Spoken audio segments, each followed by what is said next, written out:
La del perrito en la ventanilla que va Carol Burnett hizo reír a millones durante 11 años seguidos.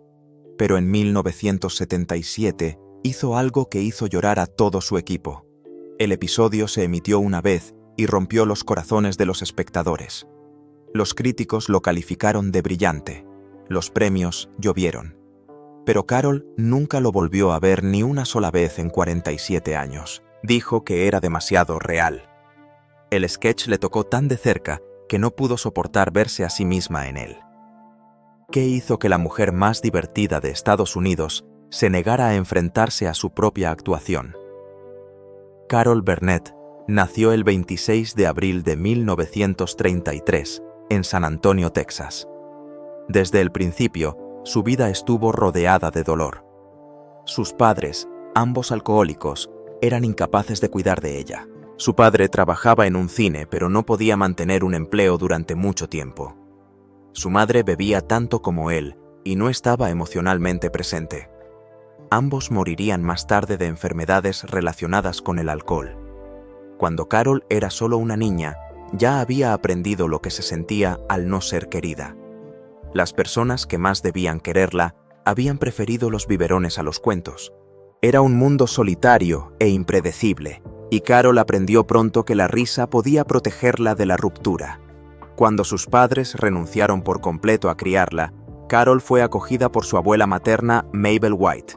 En 1940 dejaron Texas y se mudaron a Hollywood. Pero no había alfombra roja esperando. Vivían en una estrecha habitación de una pensión destartalada rodeados de otras almas rotas. Adictos enfermos mentales, personas que se aferraban a la esperanza mientras pasaban hambre gracias a la asistencia social.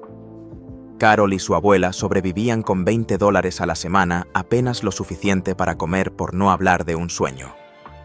Pero Mabel le dio a Carol lo que nunca antes había tenido: amor incondicional. Era pobre, sí, pero por fin estaba a salvo. En medio de aquel caos, Carol inventó una escapatoria. Creó una hermana gemela de mentira llamada Karen. Karen era todo lo que Carol no era. Segura de sí misma, hermosa, siempre sonriente.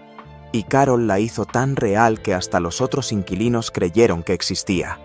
Subía corriendo por la escalera de incendios, se cambiaba de ropa, de peinado y reaparecía como Karen, encantadora y juguetona. Minutos después volvía como Carol. El hecho de que estos adultos, muchos de los cuales apenas se sostenían a sí mismos, se lo creyeran, dice mucho tanto de la habilidad interpretativa de Carol, como de lo mucho que todos en aquella casa necesitaban algo alegre en lo que creer. Pero algunas escapadas eran más reales que otras. Todos los sábados Carol y su abuela iban al cine. Las entradas costaban 25 céntimos para dos, más del 10% de sus ingresos semanales. Durante esas pocas horas, Carol dejó atrás la pintura desconchada, los gritos y el miedo. En la pantalla la vida brillaba.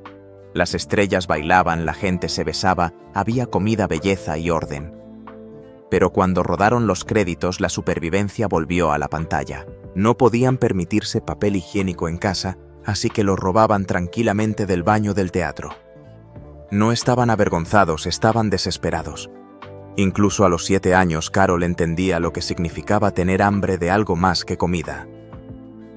Un día, sentada en aquel cine a oscuras, oyó el famoso grito de Tarzán de Johnny Weissmuller. Le cayó como un rayo. En casa empezó a imitarla obsesivamente, perfeccionando cada tono y ritmo.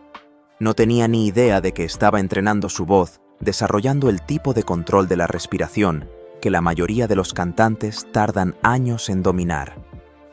Era solo un juego, pero se convirtió en su firma. Más tarde, ese grito arrancaría carcajadas y aplausos en sus actuaciones en directo.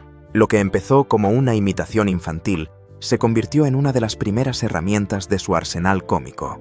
Cuando Carol terminó el instituto, solo tenía un sueño: el periodismo. Su madre siempre había querido ser escritora y Carol se sintió obligada a terminar lo que su madre no pudo. La UCLA era el objetivo, pero cuando llegó el momento de matricularse, se enfrentó a una realidad brutal. No tenía los $50 necesarios para cubrir la matrícula. Eso es alrededor de $600 de hoy. Para la mayoría de la gente, habría significado el final. Y por un tiempo parecía que lo era.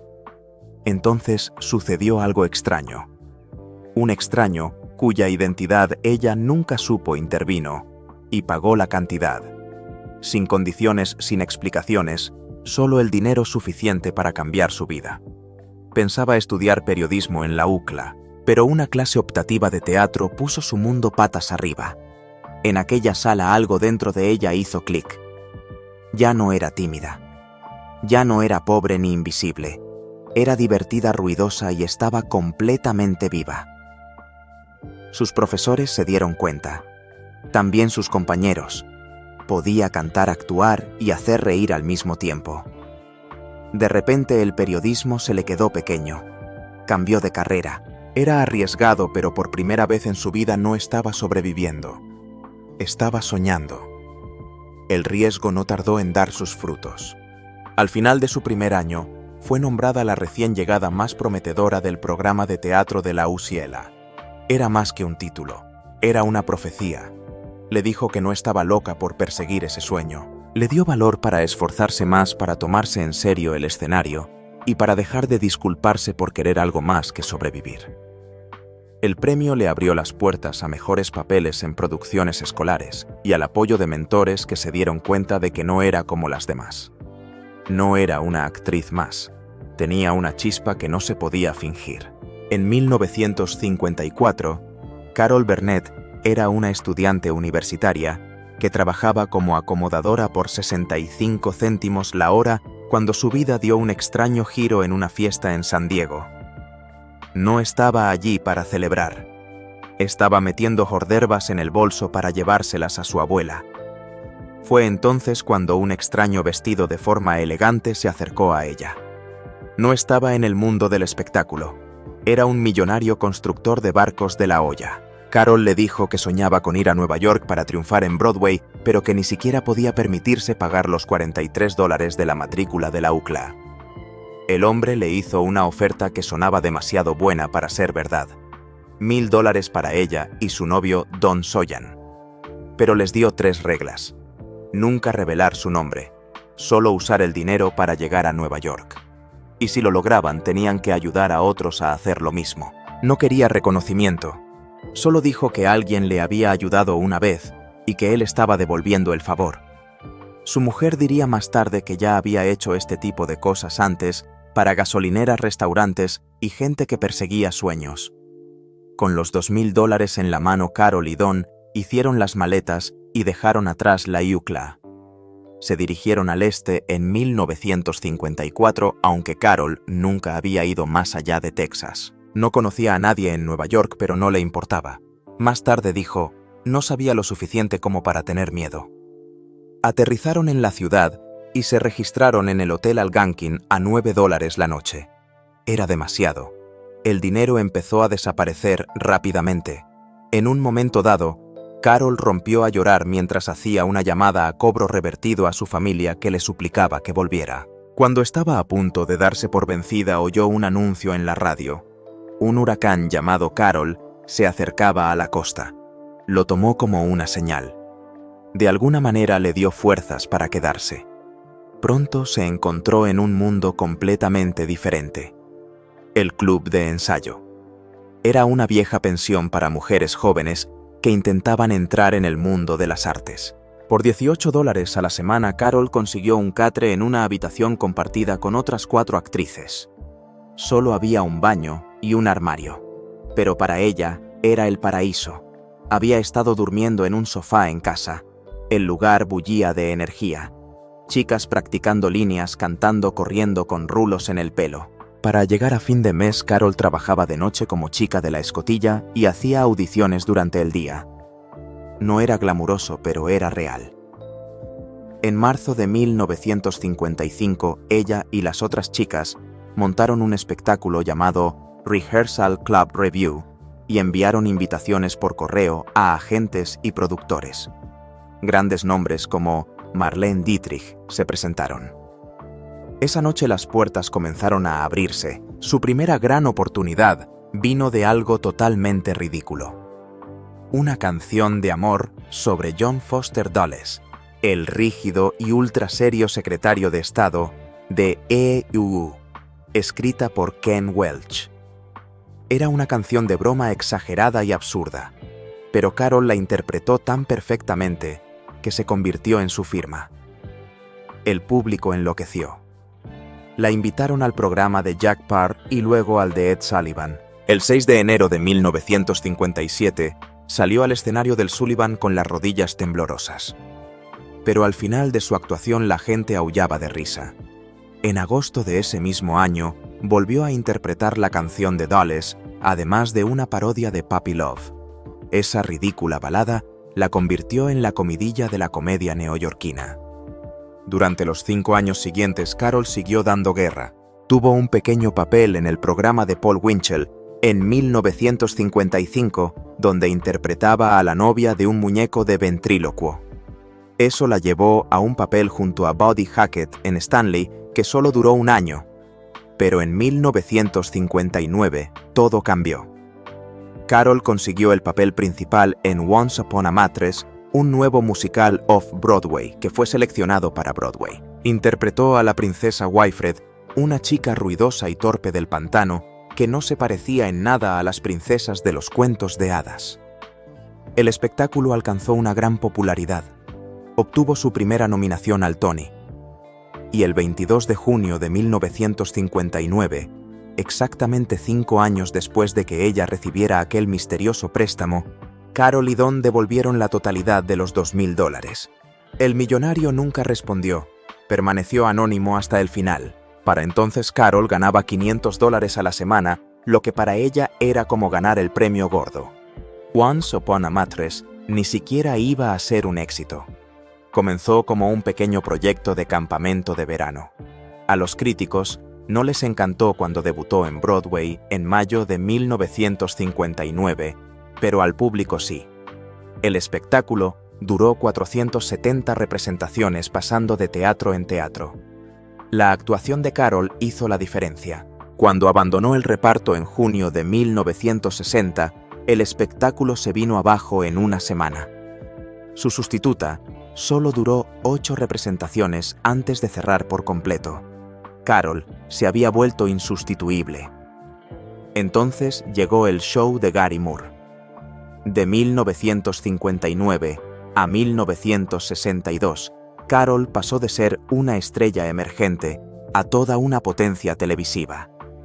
Ganó su primer Emmy en 1962 y su personaje de señora de la limpieza se convirtió en un icono. Pero el verdadero impacto de aquel programa fue lo que le enseñó. Las preguntas y respuestas no ensayadas de Gary Moore inspiraron las interacciones en directo con el público que más tarde definirían el show de Carol Burnett.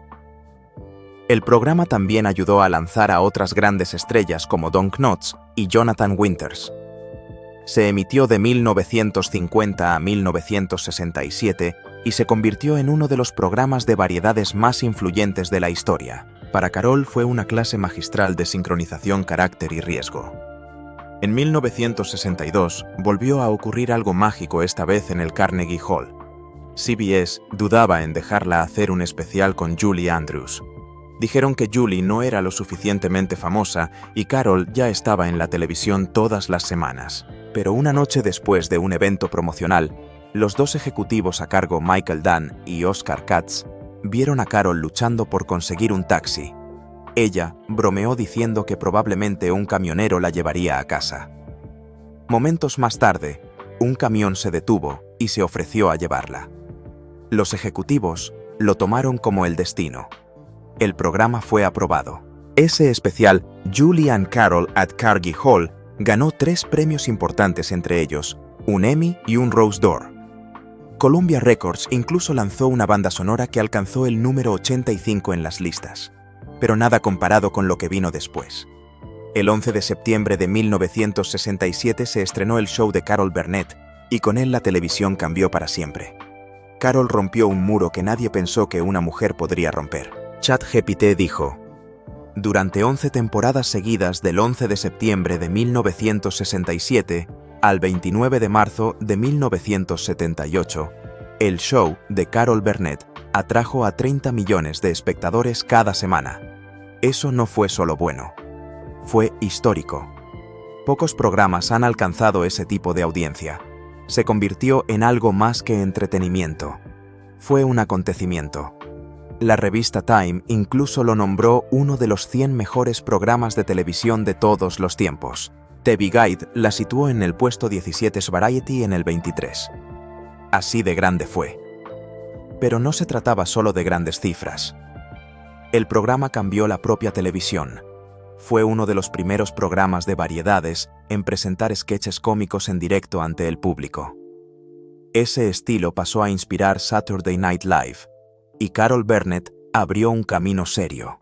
Ella no era solo otra estrella, fue una de las primeras mujeres en dirigir su propio programa de variedades. En una época en que la mayor parte de la televisión estaba dirigida por hombres, ella cambió las reglas y abrió la puerta a innumerables mujeres en la comedia. No importaba el día ni la franja horaria, el programa se mantenía fuerte. Tanto si se emitía los lunes a las 10 de la noche, como los sábados más tarde, la gente seguía viéndolo. Ese tipo de constancia es poco frecuente, y no solo los fans se dieron cuenta. Durante sus 11 años de emisión, el show de Carol Burnett ganó la friolera de 25 premios Emmy en primetime. Así es 25. Los premios no fueron todos en una sola área tampoco. El programa ganó por escritura material musical, coreografía y por supuesto mejor serie de variedades. Harvey Korman se llevó 4 Emmys en 1960 y 9 1970 y 1 1972 y 1974 por su excelente interpretación secundaria. Tim Conway también ganó 3 por interpretación y 1 por guión. Incluso la última temporada de la serie, en 1978, fue un éxito arrasando en varias categorías, incluida la de mejor serie de variedades. Y la cosa no quedó ahí. La propia Carol Burnett se llevó a casa 2 Globos de Oro a la mejor actriz de comedia o musical en 1977 y 1978. El programa también ganó el People's Choice Award al programa de variedades favorito 3 años seguidos, 1975, 1977 y 1978. Ese tipo de barrida en tantos premios diferentes consolidó su lugar en la realeza de la televisión. Desde entonces, la mayoría de los programas de variedades ni siquiera se le han acercado, pero entre bastidores no todo eran risas y aplausos. Durante la 7ª temporada del programa, Harvey Korman estuvo a punto de marcharse para siempre. Esa semana, entre las estrellas invitadas estaban Tim Conway y la cantante Petula Clark, 2 de las personas más amables del mundo del espectáculo. Pero Korman no estaba de humor. Durante los ensayos era grosero e irritable. Carol Burnett normalmente dejaba pasar las cosas, pero no esta vez. Después de la grabación del viernes por la noche, le preguntó qué estaba pasando. Korman dio una respuesta brutal. «No soy feliz aquí», dijo. Luego le cerró la puerta del camerino en la cara. Eso fue todo. Burnett llamó a su agente y lo despidió. Pero durante el fin de semana, Korman cambió de opinión. Pidió otra oportunidad. Burnett accedió, pero con una condición. Le dijo: «El lunes por la mañana quiero verte saltando y silbando por el pasillo de la CBS». Y eso es exactamente lo que hizo. Cuando salió del ascensor, el lunes por la mañana, estaba saltando y silbando. Burnett se echó a reír y mandó hacer una placa para su puerta. Mr. Happy Go Lucky. Korman permaneció en la serie hasta la temporada 10. Luego llegó Tim Conway. Conway era el comodín. Tenía una regla: nunca darlo todo en los ensayos. Guardaba sus mejores momentos para las grabaciones en directo, aunque eso desconcertara a los demás. «Algunas cosas surgen en el momento», dijo una vez, «y otras las guardo en el fondo de mi mente». Gracias a esta estrategia, cada actuación era nueva y totalmente imprevisible. Harvey Korman lo dijo mejor: «Nunca hace nada de la misma manera 2 veces». El momento más famoso del caos de Conway se produjo durante la historia del elefante en un sketch de la serie familiar. Contaba una larga y ridícula historia sobre un elefante de circo. Mientras él divagaba, Carol Burnett, Vicki Lawrence y Dick Van Dyke hacían todo lo posible por no salirse del personaje. Pero la historia era cada vez más divertida y extraña. Al final incluso Vicki Lawrence perdió el control. Ella respondió con una frase tan inesperada que hizo reír a todos los presentes. «Seguro que ya ha pasado». Hasta Conway se echó a reír histérico. Momentos como ese se convirtieron en el alma del programa. Crudo, real y completamente sin guión. Pero no todas las escenas eran divertidas. En 1977 ocurrió algo que sacudió profundamente a Carol Burnett. Vino de uno de los sketches recurrentes La Familia. Interpretó a Eunice Higgins, una mujer agobiada por la decepción y los sueños rotos. Normalmente el sketch mezclaba comedia con disfunción, pero esta vez se arriesgaron. Sin bromas, sin exageraciones, solo dolor. El sketch se llamaba The Gong Show. En él, Eunice cree que cantar sentimientos en un concurso de talentos la lanzará por fin a la fama. En lugar de eso, los jueces se burlan de ella. Uno de ellos fue interpretado por el presentador Alan Luton.